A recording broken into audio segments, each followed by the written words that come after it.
रवि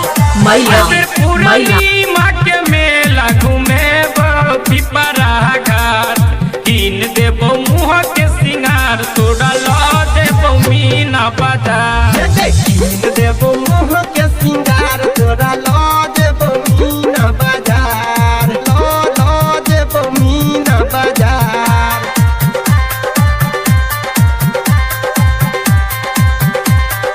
DJ रवि महिला recording by माँ Durga music. क्या नाम है आपका?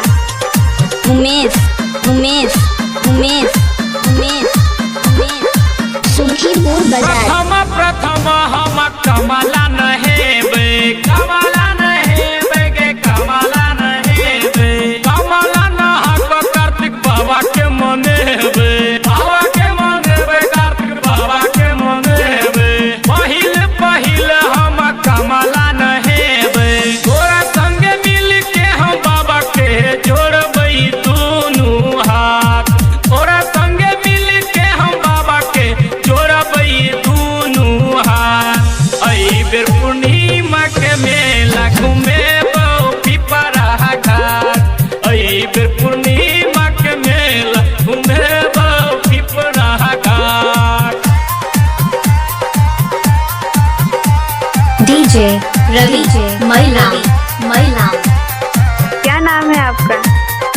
उमेश उमेश उमेश उमेश उमेश सुखीपुर बाजार। साल भर पर आबै छै पिपरा घाटक मेला पिपरा घाटक मेला गै पिपरा घाटक मेला मेला में आबै छै निमन निमन झूला निमन निमन झूला गै निमन निमन झूला साल भर पर आबै छै पिपरा घाटक मेला संगे संगे झूलबै करबै अपन मनक बात संगे संगे झूलबै करबै अपन मनक बात।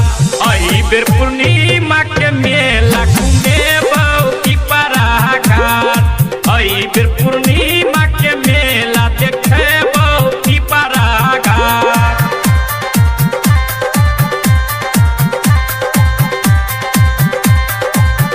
डीजे रवि महिला इलाका किसी का भी हो पर धमाका हमारा ही होगा। डीजे उमेश उमेश उमेश उमेश उमेश सुखीपुर बाजार। गायक अनिल संगे लालू मधुबनिया गई लालू मधुबनिया डीजे रंजित राज के तू बहने जइहा कनिया बहने जइहा कनिया गई बहने जइहा कनिया।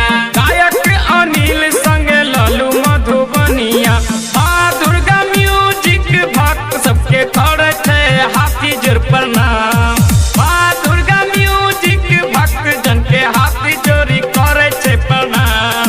अई बेर पूर्णिमा के मेला देखेबो पिपरा घाट कीन देबो मुँह के सिंगार तोड़ा ला देबो मीना बाजार। अही बेर पूर्णिमा के मेला घूमेबो पिपरा घाट कीन देबो मुँह के सिंगार तोड़ा ला देबो मीना बाजार।